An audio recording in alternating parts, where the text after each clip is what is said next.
Ah, excusez-moi, je vous avais pas vu. Bienvenue dans Philosophie de connard.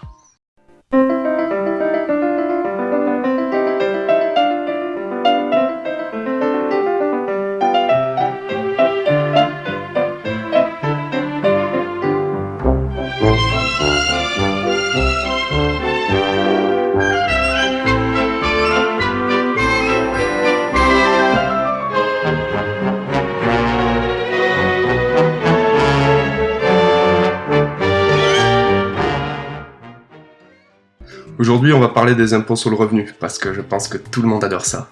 Taxes! Beautiful, lovely taxes! Ils sont mis en place entre 1914 et 1916, officiellement pour moderniser l'appareil fiscal, officieusement pour avoir des sous pour la guerre. C'est en 1917 qu'ils avoueront enfin qu'il s'agissait d'une participation à l'effort de guerre. C'est la même année qu'ils mettront en place les déclarations de revenus, ainsi que la progressivité. La progressivité, ça fait que plus tu gagnes, plus tu payes. Mais ça marche pas pour les sociétés. Ils seront modifiés de nombreuses fois par la suite, mais il faudra quand même attendre 1926 pour voir la suppression de l'impôt sur les portes et fenêtres.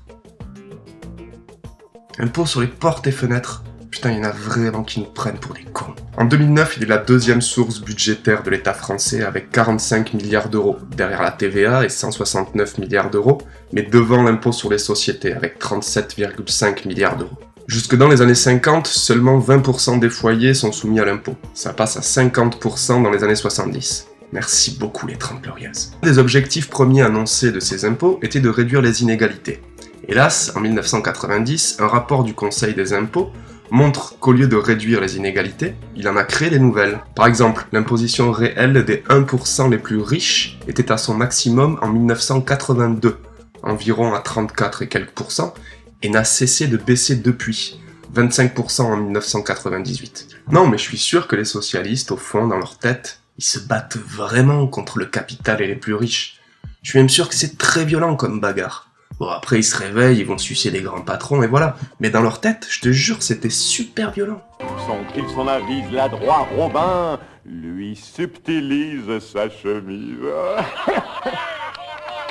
Alors comme d'hab, ce sont surtout les classes moyennes qui prennent cher avec cet impôt, mais ce qui est rigolo, c'est qu'ils prennent de plus en plus cher avec le temps. Leur contribution totale à l'impôt était de environ 15% dans les années 50, et il est passé à 35% dans les années 70. Et j'ai pas réussi à trouver le chiffre pour aujourd'hui, parce qu'ils sont pas faciles à trouver ces chiffres-là. En France, en 2013, les impôts sur le revenu ont rapporté à l'État français quelques 62 milliards de dollars. La même année, la dette de l'État français s'est levé à peu près 93% de son PIB.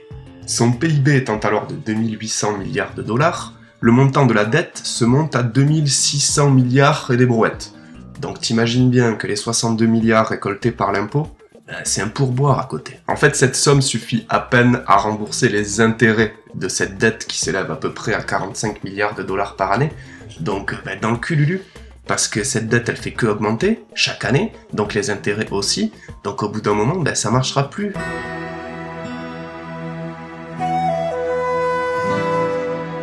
Heureusement, il reste à l'État la TVA, pour financer les guerres.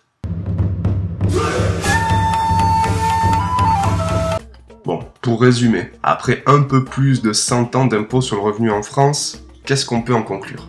Déjà, son but premier de réduire les inégalités, c'est un fail total. Les riches sont de plus en plus riches et les pauvres de plus en plus pauvres.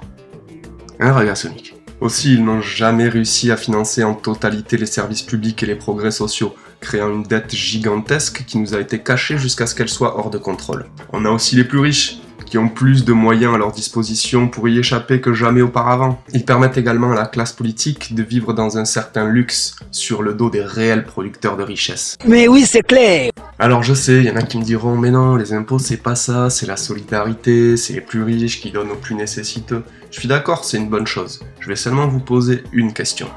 Si tu vois quelqu'un qui est dans le besoin, qu'est-ce que tu vas faire ? Tu vas lui donner directement ce dont il a besoin ? Ou alors tu vas donner un peu de ton argent au gros monsieur en costume qui squatte un château mais qui a promis qu'il redonnerait un peu de cet argent aux nécessiteux. Moi j'aime pas trop ça les pauvres, fait que je vais donner au gros monsieur. Oh quel dommage, les riches n'ont pas assez payé, fait qu'il n'y a pas assez pour donner aux nécessiteux. Il va falloir tout donner au pauvre banquier qui a la gentillesse de gérer notre dette. Ah le bâtard. microphone checker, swinging sword lecture, closing down the sector, supreme neck protector. Better want him, kid, Mr. Mepsa.